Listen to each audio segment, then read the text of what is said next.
Sol? O Sol, para quem não sabe, está, né, passando aí pelo máximo do seu ciclo 25, é um máximo de atividade. Quais são as principais características quando o Sol está no máximo da sua atividade? Você tem mais manchas solares, consequentemente você tem mais explosões solares e pode ser que você tenha isso aqui, ó, que está nessa imagem lindíssima aqui, que é nada mais, nada menos do que um buraco coronal.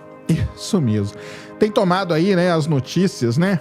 Como diz meu amigo Richard, lá do Galeria do Meteorito, não precisa fugir para as montanhas, tá?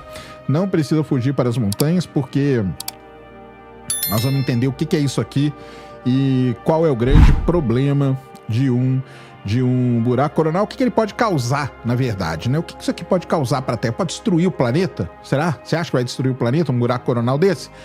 Nós vamos descobrir. Muito bem, primeiro como que se forma um buraco coronal, né? O Sol, para quem não sabe, ele tem um problema seríssimo, como toda estrela. Ele tem um negócio chamado rotação diferencial. Então, se você pega a Terra gira igualzinho, né? Porque ela é um corpo maciço. O Sol não é, o Sol é uma estrela. A estrela é um negócio de plasma.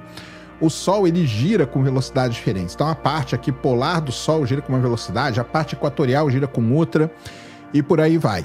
Essa rotação diferencial que a gente chama, ela causa um problemaço. Qual o problema principal?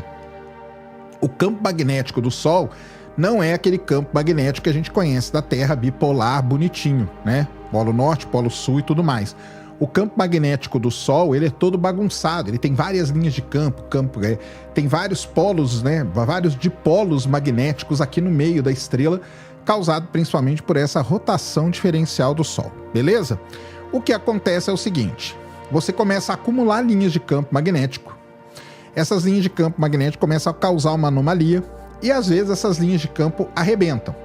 Dependendo da maneira como elas arrebentam, elas formam as explosões solares, as flares solares, são causadas por isso. Quando é um feixe muito grande de linhas de campo se arrebentando, forma até o que a gente chama de uma ejeção de massa coronal, ou seja, é tão violenta aquela explosão que sai um pedaço, é como se fosse um pedaço de massa ali saísse do Sol, que é quando vem partículas muito carregadas para a Terra, atingem a Terra e causam o que a gente fala aí das auroras, né? Principalmente, o principal efeito hoje, basicamente, são as auroras boreais, auroras austrais. Muito bem, o que acontece, o que pode acontecer, na verdade, é o seguinte, pode ser que essas linhas de campo magnético se acumulem num lugar muito grande, formem uma região que a gente chama uma região ativa, e todas essas linhas de campo acabam se abrindo, se arrebentando.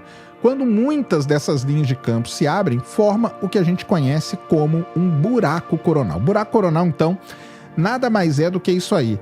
É formado em regiões onde os campos magnéticos se abrem. Primeira coisa que acontece quando você tem um buraco coronal, você tem um escape dessa região aqui de um vento solar, tá? Então o vento solar aqui, ele escapa livremente para o espaço por este buraco coronal. As linhas de campo ali, quando elas estão fechadinhas, igual aqui, tem várias regiões aqui que as linhas de campo estão fechadas.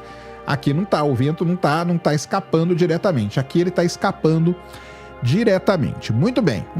Características importantes dos buracos coronais. Eles emitem níveis mais baixos de radiação ultravioleta e raio-x, em comparação com as regiões vizinhas, por isso que eles são mais escuros do que a região vizinha.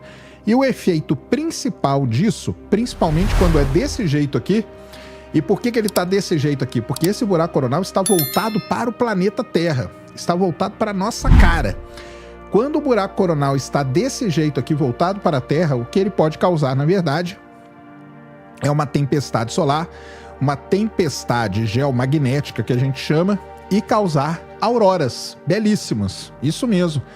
E quando que isso vai acontecer? De acordo aí com os cálculos que foram feitos, deve acontecer no dia 1º de fevereiro. Então é o seguinte, o diâmetro deste buraco coronal aqui, 62 vezes o diâmetro da Terra. Ele está se movendo a velocidades de mais de 500 km por segundo. Se você fizer 62 vezes o diâmetro da Terra, você vai chegar aí na conclusão que este buraco coronal, ele tem aí mais ou menos, né, aquele número que eu falei no começo lá, que é 800 mil quilômetros de diâmetro, tá? 800 mil quilômetros de diâmetro teria este buraco coronal.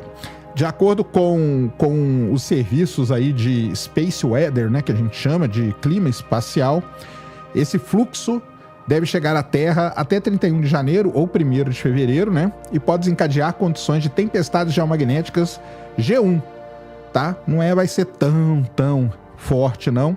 Mas pode chegar a G1. Então, é um efeito, vamos dizer assim, é um efeito menor do que uma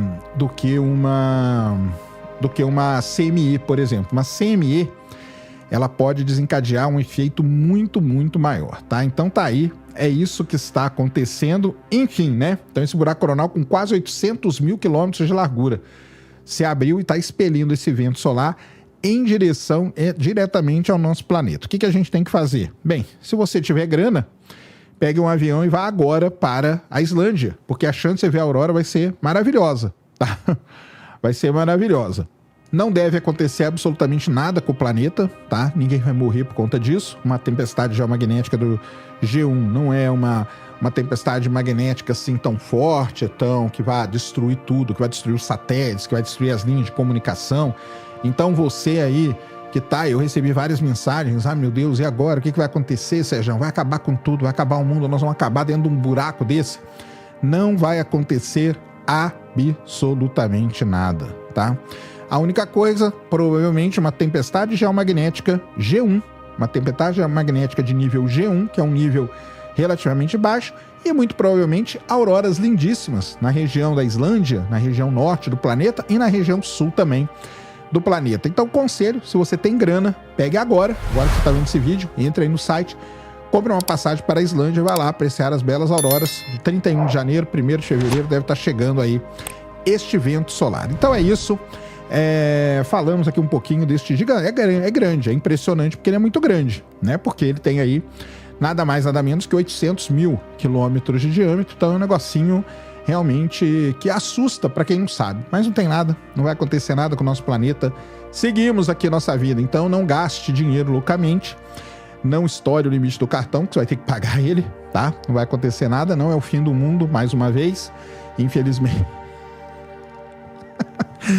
Infelizmente para alguns não é o fim do mundo, felizmente para outros não é o fim do mundo. Então é isso aí. Buraco coronal, tempestade geomagnética G1, e ele acontece quando as linhas de campo se abrem e eliminam ali vento solar.